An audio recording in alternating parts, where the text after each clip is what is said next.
Hello student, स्वागत है आप सभी का हमारे एक न्यू वीडियो में। इस वीडियो में मैं आप सबको बोर्ड एग्जाम 2026 को जितने लोग देने वाले हैं उन लोगों को बताने वाला हूं आज मैथ के वायरल पेपर, यानी कि यह एक मॉडल पेपर है। जैसे ही सेम टू सेम ऐसे ही आपको पेपर में आएगा, ठीक है ना।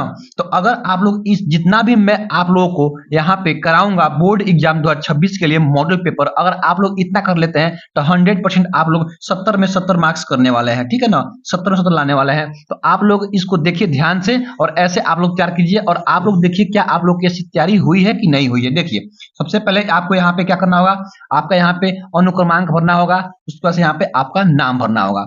उसके बाद से क्या करना है देखिए ध्यान से यहाँ पे, उसका सब लोग क्या करेंगे यहाँ पे देखिए, यहाँ लिखा गया समय 3 घंटे 15 मिनट, तो आपको 3 घंटे 15 मिनट का समय मिलेगा, ठीक है ना। पढ़ लीजिए नोट, लिखा गया प्रारंभ के 15 मिनट परीक्षार्थियों को प्रश्न पत्र पढ़ने के लिए निर्धारित है, यानी कि आपको 15 मिनट इस प्रश्न को पत्र को पढ़ना पड़ेगा, पढ़कर सोचना पड़ेगा या समझना पड़ेगा।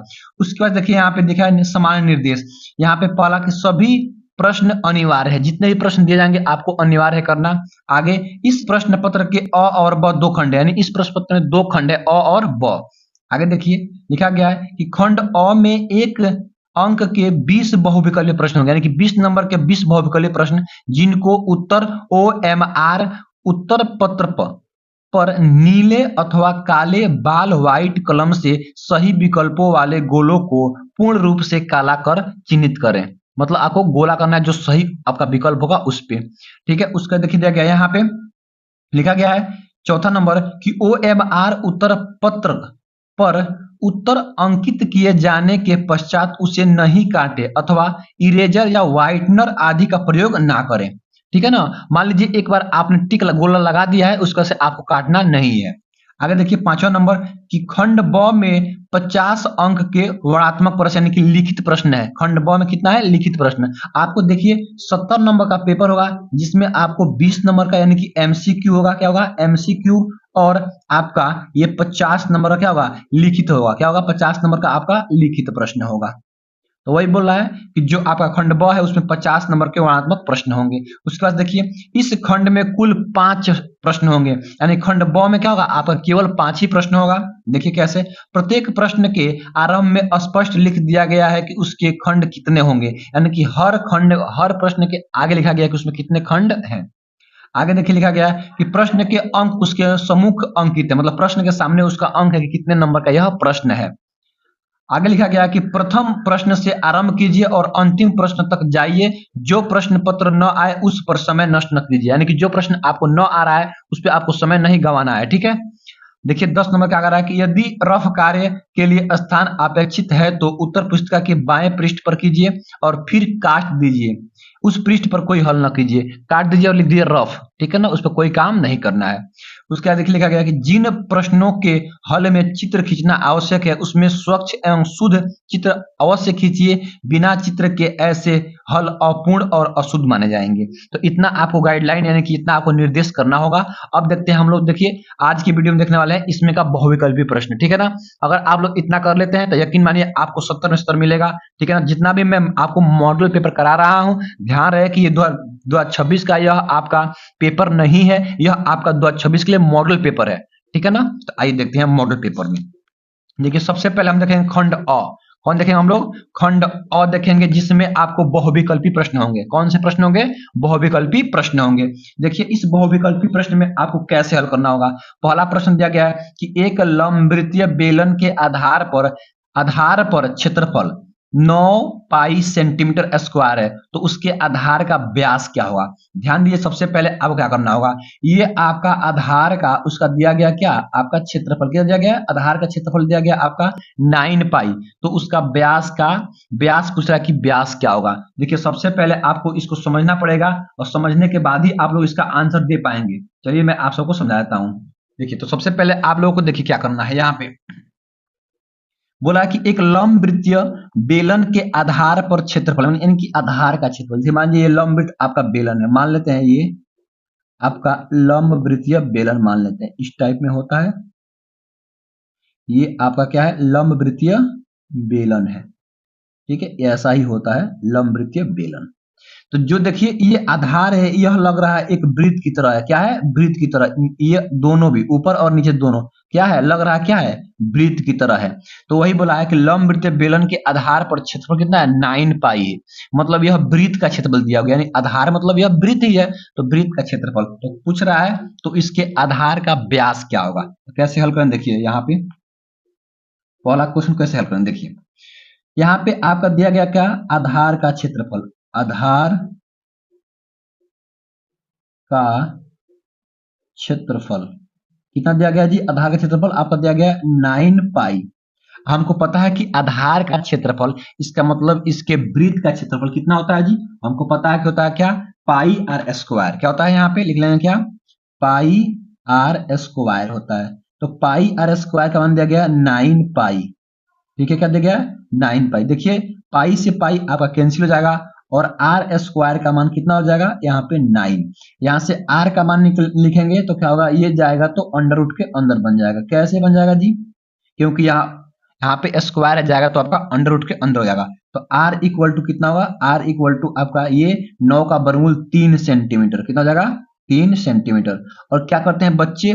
फट से ना यहाँ पे 3 लगा देंगे, लेकिन बिल्कुल यह गलत हो जाएगा। क्यों? क्योंकि क्वेश्चन में पढ़िए क्या बोला है, तो लिखा है तो उसके आधार का व्यास क्या होगा। ये आपका तो त्रिज्या दिया गया है और क्या पूछा है? व्यास पूछा है। तो पता है कि व्यास यानी कि डी इक्वल टू क्या होता है जी? डी इक्वल टू आपका होता है यहाँ पे 2r होता है। तो 2 इंटू आर का मान कितना निकला है? आपका 3। अब इसको करें तो 3 दूना क्या हो जाएगा? 6 सेंटीमीटर हो जाएगा, ये 6 सेंटीमीटर। तो यहां से आप लोग 6 सेंटीमीटर निकाल सकते हैं। देखिए आपका ऑप्शन नंबर ये बी बिल्कुल राइट हो जाएगा, 6 सेंटीमीटर। ठीक है, आगे देखते हैं। अब आगे देखिए लिखा गया है, दूसरा क्वेश्चन लिखा है कि किसी बिंदु P से जो त्रिज्या 5 सेंटीमीटर वाले एक वृत्त के केंद्र O से 13 सेंटीमीटर की दूरी पर है, वृत्त पर दो स्पर्श रेखाएं PQ और PR खींची गई है, तो अब चित्रभुज PQR का क्षेत्रफल क्या होगा? ध्यान दीजिए, बहुत अच्छा क्वेश्चन। इसको सबसे पहले क्या करेंगे, देखिए क्वेश्चन को सबसे पहले पढ़ेंगे। बोला है कि किसी बिंदु P से जो त्रिज्या 5 सेंटीमीटर वाले एक वृत्त के केंद्र O से 13 सेंटीमीटर दूरी पर स्थित है। तो सबसे पहले एक हम वृत्त बना लेते हैं। एक रफ में आप लोग ऐसे एक वृत्त बना लीजिएगा। हम ऐसे रफ में एक वृत्त यहाँ पे बना लेता हूं। जैसे मान लीजिए यह रफ में एक है और यहाँ पे यहाँ क्या है? O है। क्या है आपका? ये O है। केंद्र क्या है? O है। और यहां से आपका कितना दूरी है? 13 सेंटीमीटर मान लेते हैं यहां तक। ये आपका कितना है? 13 सेंटीमीटर की दूरी पर एक बिंदु क्या है? P यहाँ पे स्थित है। क्या है? P यहाँ पर स्थित है। अब आगे क्या बोला है जी? देखिए आगे समझिए। आगे बोला है यह जो आपका त्रिज्या इसका है ना, त्रिज्या ये मान लो त्रिज्या यहां से यहां तक ये बोल दिया है कितना है? 5 सेंटीमीटर। तो यह 5 सेंटीमीटर त्रिज्या है और यहां से स्पर्श रेखा P से एक स्पर्श रेखा है ऐसे और एक स्पर्श रेखा यहां से है ऐसे। तो इसको यहां से मिला देंगे और एक यहां से मिला देंगे। यह स्पर्श रेखा है। अब देखिए स्पर्श रेखा मानते हैं ये P है, तो बोला है एक PQ है एक PR है। यहाँ Q लिख लेंगे और यहाँ पे R लिख लेंगे। अब देखिए यह 13 सेंटीमीटर है, यह 5 सेंटीमीटर है, तो यह कितना होगा जी? हम लोग क्या करेंगे, ये 90 डिग्री का होता है। हमको पता है कि स्पर्श रेखा त्रिज्या क्या होती है? लंब होती है। तो यहाँ से PRO या PQO से क्या निकाल लेंगे हम लोग? इसका मान निकाल लेंगे। तो जितना लंबाई यह होगा उतना ही लंबाई यह होगा। तो लिख लेंगे यहाँ पे क्या? पाइथागोरस प्रमेय से। क्या लिखेंगे?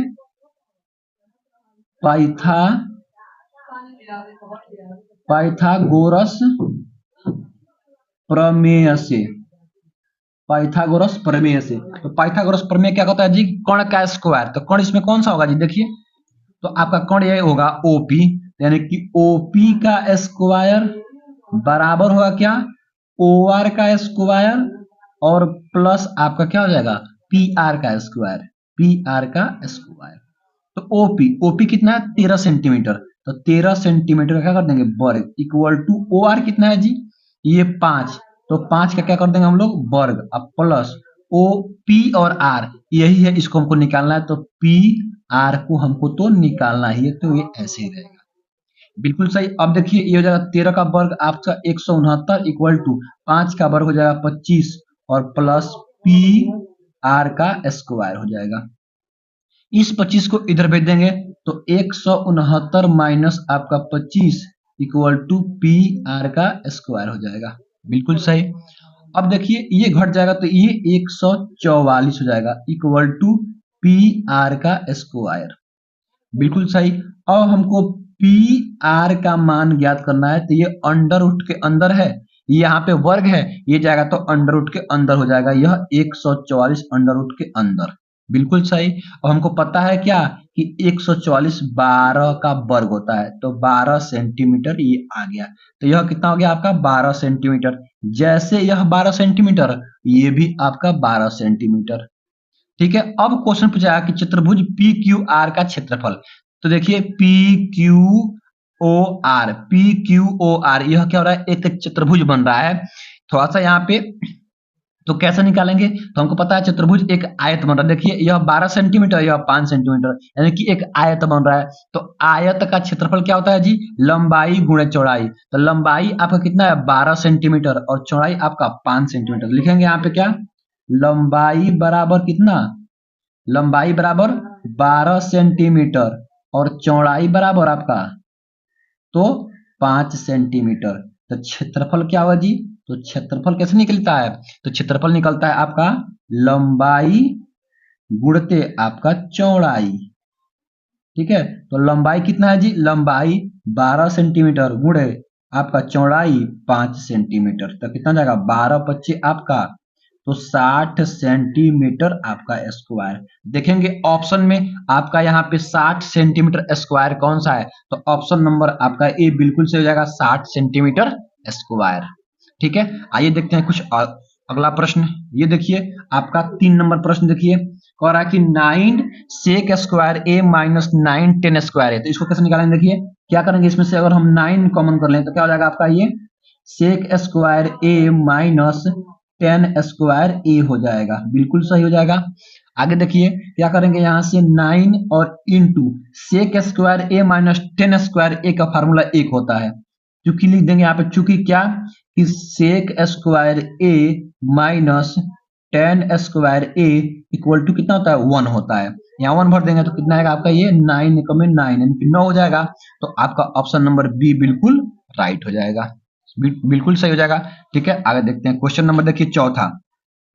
क्वेश्चन नंबर देखिए चौथा बिल्कुल आसान प्रश्न है। लिखा है कि वह बड़ी से बड़ी संख्या ज्ञात कीजिए जिससे 245 और यहाँ पे 1037 को विभाजित करने पर प्रत्येक दशा में शेषफल 5 प्राप्त हो। वह होगी कौन सा, इसमें संख्या होगी। देखिए जो दिया गया 200 आपका 45 और 245 और 1037 बोला है कि प्रत्येक दशा में कितना 5 शेषफल बचे। तो क्या करेंगे, इसमें से 5 को माइनस कर देंगे। जब 5 माइनस करेंगे तो ये आपका 240 हो जाएगा और इसमें से भी 5 माइनस कर देंगे तो कितना हो जाएगा आपका ये 1032 हो जाएगा। अब इन दोनों का हमको HCF निकालना है। क्या निकालना है, HCF निकालना है, और जो HCF आएगा वही आपका आंसर हो जाएगा। चलिए इसको हम HCF निकालते हैं। कैसे इसका HCF निकलेगा, देखिए क्या करेंगे जी, इसका HCF निकालने के लिए सबसे पहले जो 240 है उसका क्या करेंगे, गुणनखंड करेंगे। बिल्कुल सही। तो 240 का गुणनखंड करेंगे और फिर आपका 1032 का गुणनखंड करेंगे। तो 2 से कटेगा तो 2 एकम में 2, 2 दूना 4 0 120। फिर 2 से कटेंगे तो 60 होगा। फिर 2 से काटेंगे तो आपका ये 30 होगा। फिर 2 से काटेंगे तो ये आपका 15 होगा। फिर आपका 3 से काटेंगे तो 5 आएगा। फिर 5 से काटेंगे तो आपका 1 आएगा। बिल्कुल सही। उसका से इसको करेंगे 2 से करेंगे तो ये आपका 516 हो जाएगा। फिर 2 से काटेंगे तो 2 दूना 4 2 25 10 2 8 16 ये 258 हो जाएगा। 2 दूना 4 2 25 10 2 8 16। फिर 2 से करेंगे तो 2 एक में 2 2 दूना 4 2 9 18 हो जाएगा। फिर 3 से करेंगे तो 3 चौको 12 और 3 त्रिकी 9 हो जाएगा। अब ये नहीं कटेगा तो 43 से एक बार में काट देंगे। ये आपका क्या हो गया, यहाँ पे आपका गुणनखंड हो गया। अब हमको HCF निकालना है, HCF। तो क्या करेंगे, देखेंगे कि कॉमन क्या। देखिए इसमें 2 कॉमन है, इसमें भी 2 कॉमन है तो 2 लिख लेंगे। फिर गुणा के रूप में इसमें भी 2 है और इसमें भी 2 है तो फिर 2 लिख लेंगे। फिर गुणा के रूप में इसमें भी 2 है, इसमें भी 2 है तो फिर 2 लिख लेंगे। फिर गुणा के रूप में अब 2 इसमें नहीं है, 3 कॉमन है, तो इस 3 को लिख लेंगे और इस 3 को लिख लेंगे, तो गुणा के रूप में 3 लिख लेंगे। और कुछ कॉमन दिखाई नहीं दे रहा है। जब कुछ भी कॉमन दिखाई ना दो तो अब इसको कर लेंगे गुणा, तो 2 दूना 4, 4 दूना 8 और 8 3 24। आपका आंसर हो जाएगा क्या 24। देखिए आपका आंसर क्या हो जाएगा 24। यहाँ पे ऑप्शन नंबर सी बिल्कुल राइट हो जाएगा। ठीक है ना, तो ऐसे ही आप लोग इसको हल करेंगे। आगे देखिए क्वेश्चन नंबर 5 देखिए। क्वेश्चन नंबर 5 बिल्कुल सही प्रश्न है और आसान प्रश्न है। दिया गया है कि HCF 252,594 बराबर 18। ज्ञात कीजिए एलसीएम 252 और 594 का, यानी कि दो संख्याओं का आपका एचसीएफ दिया गया है और उसका एलसीएम पूछा है। तो आप लोगों को पता है कि सूत्र क्या होता है, ए गुणे बी इक्वल टू क्या होता है, उस संख्या का एचसीएफ और गुणे उन संख्या का एलसीएम होता है। बिल्कुल सही। और ए बी क्या है, ये दो संख्याएं हैं, तो ए का मान 252 ले लेंगे और गुणे बी का मान 594 ले लेंगे, इक्वल टू एचसीएफ कितना है जी, एचसीएफ 18 है तो 18 और गुणे एलसीएम, एलसीएम आपका निकालना है। यह 18 किसमें गुणा में आएगा तो भाग बन जाएगा यहाँ पे, तो यहाँ 18 लिख लेंगे, इसको काट देंगे यहाँ पे।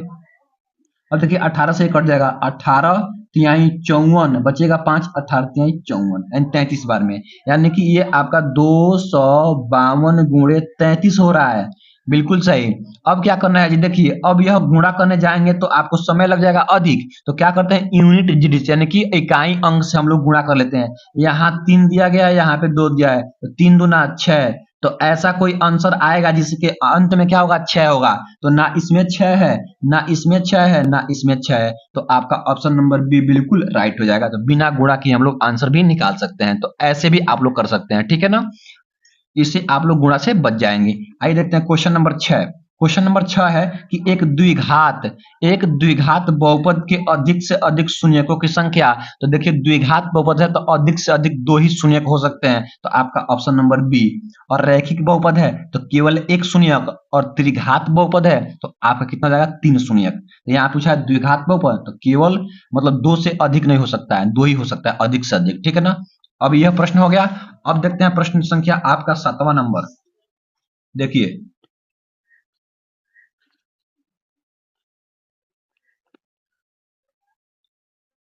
देखिए ये प्रश्न संख्या आपका 7वां है। ये प्रश्न काफी महत्वपूर्ण है, ऐसा पेपर में कई बार आ चुका है। देखिए कौन सा प्रश्न है, ये प्रश्न है कि समीकरण 5x² माइनस 3x प्लस 2 बराबर 0 के मूलों का योग क्या होगा।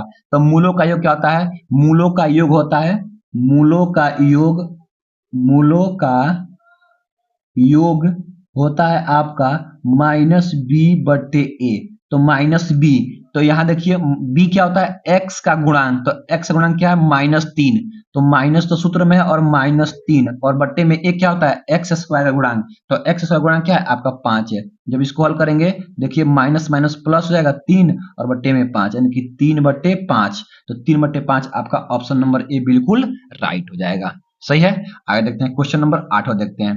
देखिए क्वेश्चन नंबर 8वां क्या है, इस समीकरण का विविक्त कर, इस समीकरण दिया गया इसका विविक्त कर ज्ञात करना है। तो बिल्कुल सही, सबसे पहले ए बी सी का मान ज्ञात कर लेते हैं। तो ए इक्वल टू कितना होगा आपका 3x स्क्वायर गुणांक होता है, बी इक्वल टू कितना होगा जी आपका -2 और सी इक्वल टू आपका अचर पद 1/3, तो 1/ आपका 3। अब क्या करना है जी, हमको निकालना है विविक्त कर। तो विविक्त कर क्या होता है, डी इक्वल टू होता है बी स्क्वायर माइनस 4ac, तो बी स्क्वायर तो -2 का स्क्वायर -4 इंटू ए का मान आपका 3 इंटू सी का मान 1/3, 3 से 3 कट जाएगा। देखिए यहाँ पे -2 का वर्ग 4 और -4 इक्वल टू कितना हो जाएगा 0, तो इस समीकरण का विविक्त कर कितना हो गया 0। ऑप्शन नंबर आपका ए बिल्कुल राइट हो जाएगा। आइए देखते हैं क्वेश्चन नंबर 9। क्वेश्चन नंबर 9 देखिए कितना आसान प्रश्न है। बोला है कि एपी 10,7,4 डॉट डॉट का तीसरा पद क्या होगा।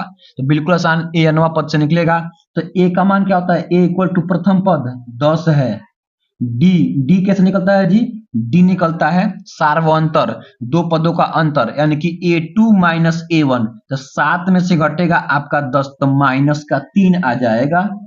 और an यानी कि n का मान कितना है, हमको निकालना है तीसरा पद यानी कि 30 दिया गया है। अब क्या होता है सूत्र, an इक्वल टू सूत्र होता है क्या a plus n minus 1 into D, यह आपका सूत्र होता है। तो a का मान कितना है जी 10 है, प्लस n का मान तो 30 है -1 इंटू आपका d का मान, तो d का मान आपका -3 है। इसको हल करेंगे तो क्या होगा देखिए 10 और प्लस ये 30 में से जाएगा आपका एक 29, तो 29 गुणे -3।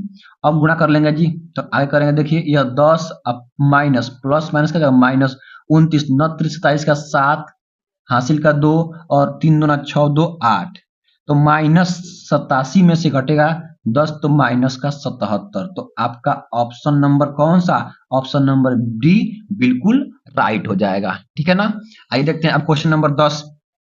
क्वेश्चन नंबर 10 वही सेम क्वेश्चन है कि एपी 3, 5, 13, 18 का कौन सा पद 78 है। कौन सा पद 78 है, मान लेंगे एनवा पद क्या है 78। देखिए आपको हम यहाँ पे समझते हैं कॉपी लेकर के, ताकि आपको अच्छे से समझ में आ जाए। यहाँ देखिए,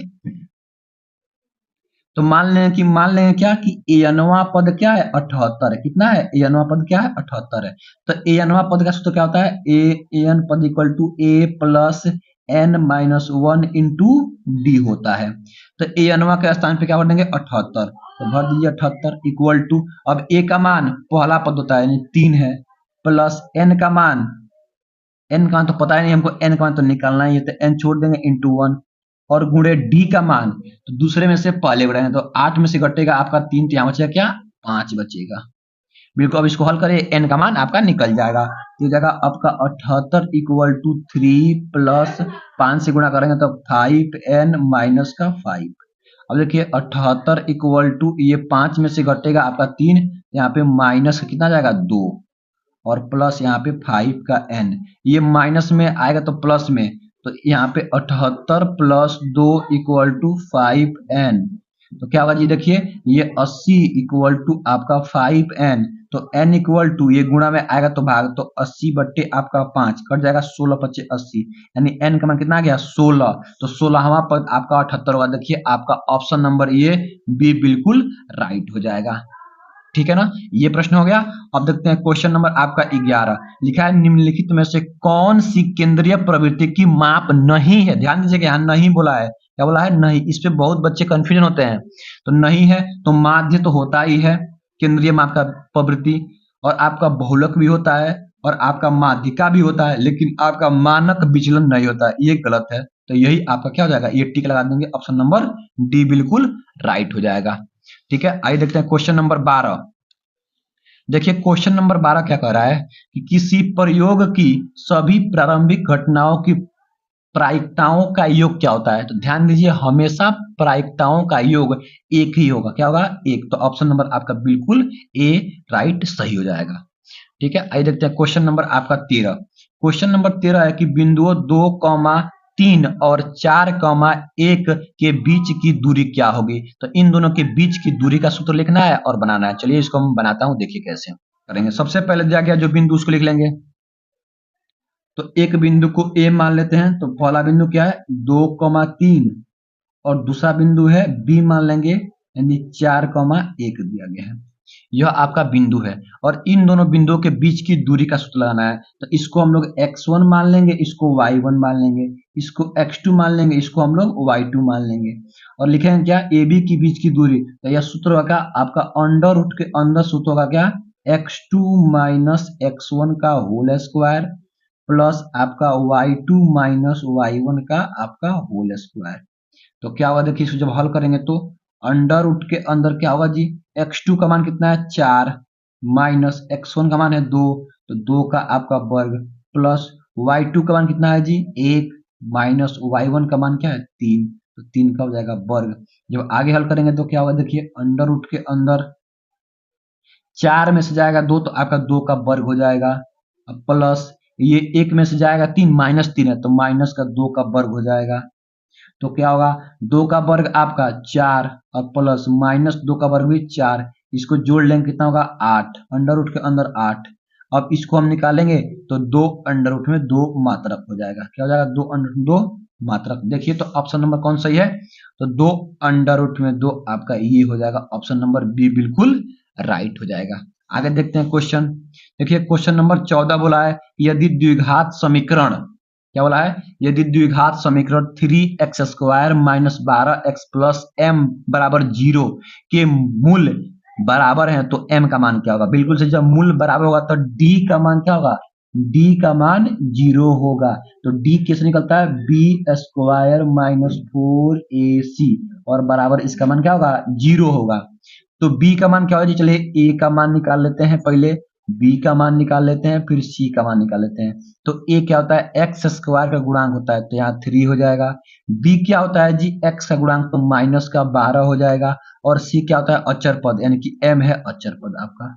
मान भरिए, b -12 तो -12 का क्या हो जाएगा आपका स्क्वायर माइनस 4 इंटू ए 3 है, 3 इंटू सी का मान m है तो m भर देंगे इक्वल टू आपका 0 हो जाएगा। देखिए 12 का वर्ग हो जाएगा 144 और माइनस माइनस प्लस और माइनस 4 तिहाई 12m, ठीक है, इक्वल टू 0। अब हमको निकालना है m का मान, तो क्या करेंगे, इस 44 को उधर भेज देंगे तो क्या होगा, -12m इक्वल टू -144, माइनस से माइनस कैंसिल हो जाएगा, m इक्वल टू कितना होगा, 144 और बटे में 12, ये कट जाएगा, यानी कि m इक्वल टू ये 12 बार में कट जाएगा तो m का मान कितना आ गया, 12। तो ऑप्शन नंबर सी बिल्कुल राइट हो जाएगा, ठीक है ना। तो ऐसे आप लोग इसको हल करेंगे। आइए देखते हैं अगला प्रश्न 15 नंबर, ठीक है। देखिए ये अब 15 नंबर प्रश्न है, लिखा है कि 15 और 25 का एचसीएफ है तो उनका एलसीएम ज्ञात कीजिए। यानी 15 और 25 का जो एचसीएफ है वो 5 है तो उनका एलसीएम क्या होगा। बिल्कुल आसान, आप लोग जानते हैं क्या होता है, A into B equal to HCF into आपका एलसीएम होता है, ये तो आप लोग पता होगा।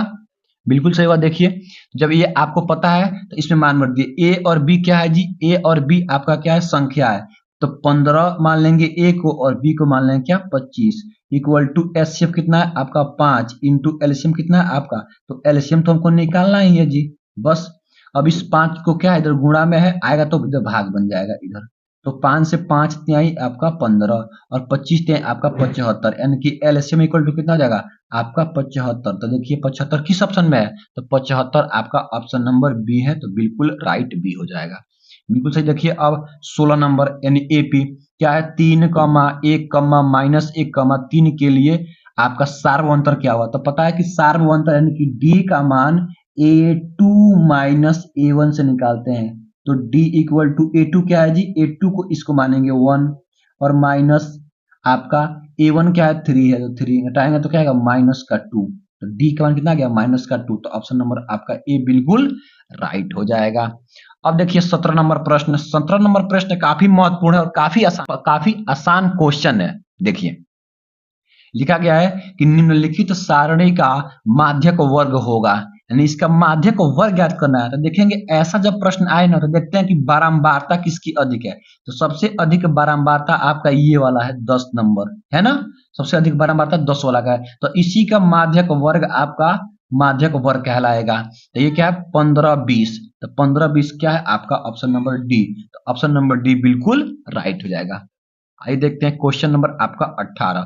क्वेश्चन नंबर 18 क्या है जी, यदि tan a इक्वल टू 1 तो 2 sin a cos a का मान ज्ञात कीजिए। देखिए तो tan a इक्वल टू क्या दिया गया 1, हमको पता है कि tan के पदों में 1 किसका मान होता है, तो tan 45 का क्या होता है, tan 45 का। तो हम यहाँ पे tan a equal to tan 45 हम लोग भर सकते हैं। 10 से 10 कैंसिल तो a इक्वल टू कितना आएगा आपका 45 डिग्री। अब a का मान इसमें भर देंगे तो क्या है जी, देखिए 2 sin a cos a, तो 2 और sin a, तो sin और a के स्थान पे 45 डिग्री और इंटू cos और a के स्थान पे आपका 45 डिग्री।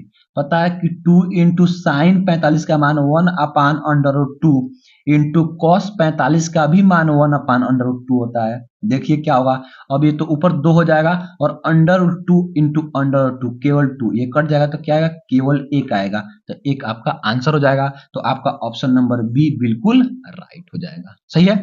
आगे देखिए आगे आपका 19 नंबर प्रश्न देखिए, काफी महत्वपूर्ण प्रश्न है। लिखा है कि एक वृत्त के केंद्र से 25 सेंटीमीटर की दूरी पर स्थित एक बिंदु से वृत्त की स्पर्श रेखा की लंबाई कितना है? आपका 24 सेंटीमीटर है। कितना है? 24 सेंटीमीटर है। तो वृत्त की त्रिज्या क्या होगी? मान लीजिए यहाँ पे मैं आप सबको एक रफ में उस वृत्त को बनाता हूं जैसे क्वेश्चन में बोला हुआ है। ये मान लेते हैं तो बोला कि वृत्त के केंद्र से 25 सेंटीमीटर, मान लेते हैं 25 सेंटीमीटर यहाँ तक है। इसको P मान लेंगे, इसको O मान लेंगे, ठीक है।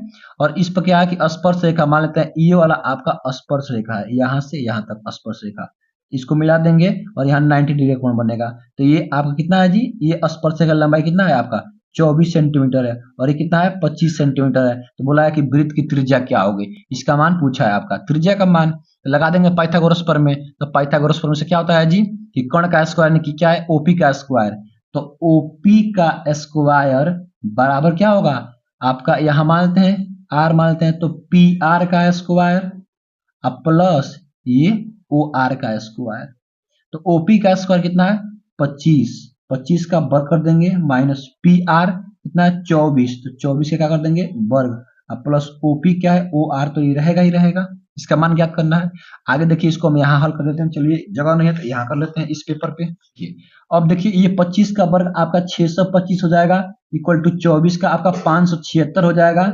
तो हो जाएगा 576 और ओ आर का स्क्वायर। जब इसको इधर लेकर आएंगे, ये प्लस में है तो आएगा तो माइनस में जाएगा। तो 625 और माइनस में 576 को माइनस कर दें, कितना आएगा जी? देखिए आपका ये आ जाएगा 9 और 4 यानी कि 49, यानी कि O R square equal to कितना आ गया? 49 आ गया। तो ओ आर का मान कितना हो जाएगा जी? 49। ये वर्गमूल इधर चला जाएगा तो वर्गमूल हो जाएगा, यानी कि 49 हो जाएगा। तो 49 का वर्गमूल यानी कि ओ आर इक्वल टू कितना हो जाएगा? 7। तो 7 सेंटीमीटर हो जाएगा। क्या ओ आर क्या है? ये त्रिज्या। तो 7, जो ऑप्शन नंबर आपका ए बिल्कुल राइट हो जाएगा। ठीक है, आइए देखते हैं कुछ और प्रश्न। 20वां नंबर प्रश्न लिखा गया है, समीकरण का विभुत्व ज्ञात कीजिए। तो ये देखिए क्या है? 3x square minus 2x plus 1/3। तो इसका क्या निकालना है? विभुत्तर। तो क्या होता है? हमको पता है कि d equal to B square minus 4ac होता है। तो d equal to B, X square का गुणांक क्या है? 3। तो 3 का स्क्वायर क्या करेंगे हम लोग? ये होता है एक्स स्क्वायर गुणांक, एक्स गुणांक, तो -2। तो -2 का वर्ग कर देंगे और -4 इंटू ए का मान 3 और इंटू सी का मान 1/3। इससे ये कट जाएगा। तो d इक्वल टू क्या होगा? ये 4 और -4, तो कितना जाएगा? 0। यानी कि आपका विभुत्तर कितना आ गया? 0। तो आपका ऑप्शन नंबर डी बिल्कुल राइट हो जाएगा। ठीक है ना? तो यह रहा आपका बहुविकल्पी प्रश्न। ठीक है ना? अब हम लोग देखेंगे क्या? वर्णात्मक प्रश्न। तो इसके बाद से अगले वीडियो में मैं आप सबको वर्णात्मक यानी कि लिखित प्रश्न को कराने वाला हूं। ठीक है ना? तो आई होप, मैं आशा करता हूं कि आप लोग इसको तैयार करेंगे। अगर आप लोग ऐसे प्रश्न को तैयार करेंगे ना, तो आपका एक भी नंबर नहीं छूटने वाला है। तो मैं गारंटी करता हूं कि जितना भी मैं आपको यहाँ पे मॉडल पेपर 2025-26 के लिए कराने वाला हूं, तो आप लोग उसको बढ़िया से तैयार कीजिएगा। यकीन कीजिए, आपको एक भी प्रश्न नहीं छूटेगा। ठीक है ना? तो मिलते हैं अगले वीडियो में, तब तक के लिए thank you for watching this video. अगर वीडियो अच्छा लगा है तो वीडियो को लाइक कर दीजिए, और आप लोग चैनल पे पहली बार आए तो चैनल को सब्सक्राइब कर लीजिए, ताकि ऐसा वीडियो आप लोग को हमेशा मिलता रहे।